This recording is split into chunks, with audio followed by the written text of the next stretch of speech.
gotta convince Phil that you're worth taking home. Yes. You gotta do it.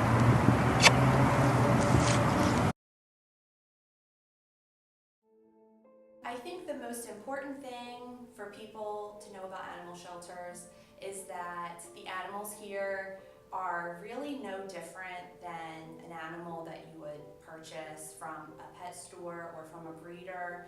They may have had a more interesting background. It might be a little bit of a mystery to learn about, their history and what they've gone through. But at the end of the day, they're all the same on the inside. They want to be loved, they want to give love, and I think in some ways they might even have more intense love to give because of that background.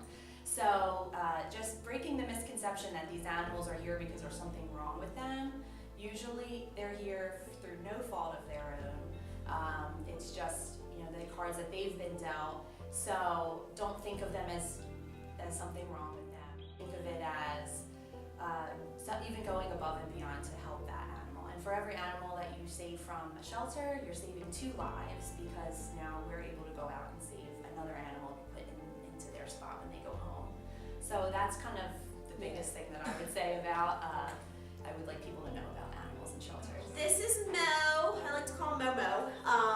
He came to us in the end of December of 2017, so he's been here a year now, a little over a year. He has a little silly grin.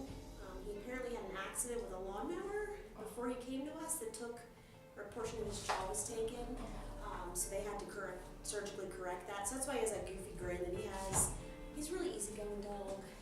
He will chase cats, so he probably would do better without a cat in the home.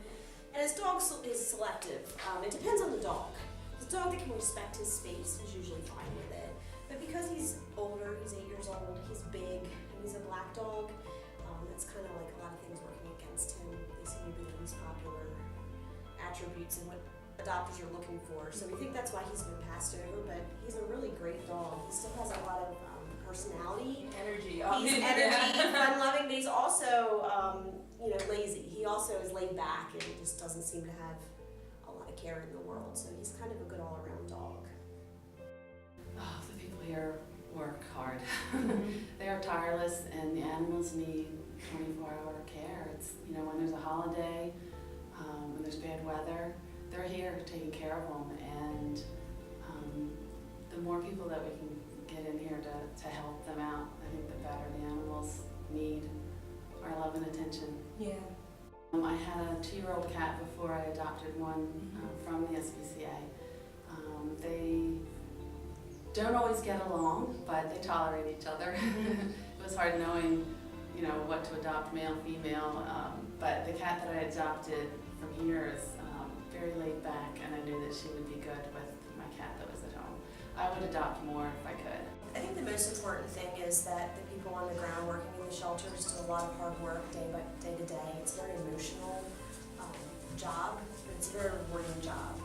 And we need the support of the community to help do what we do, and without that support, with adoptions, donations, and just general all around helping us out and being on our side, we can't do it. We need everyone's support in order to do the job that we do.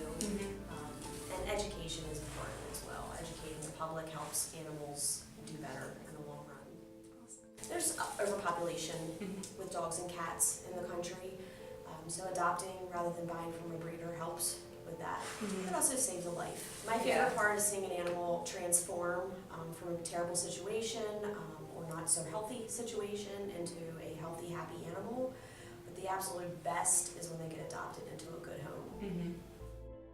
Opposed to adopt rather than to buy one at a store, that's one other animal that doesn't have to sit and be in stress and anxiety, and then that's one less animal that is going to get bred for the purpose of just selling for profit. So that's probably the biggest thing. Know that they do have a personality already, that you are helping them, even though they may or may not know it, and that you are making a difference when you do adopt. Officially, none of the SPCAs in Delaware are affiliated with one another. However, unofficially, we have a pretty amazing animal welfare community. We we do all work together to save more lives. That's what it's all about. So whether it's an SPCA, a private rescue, or another shelter that doesn't have SPCA in the name, we're all doing the work to try to save as many lives in Delaware as possible.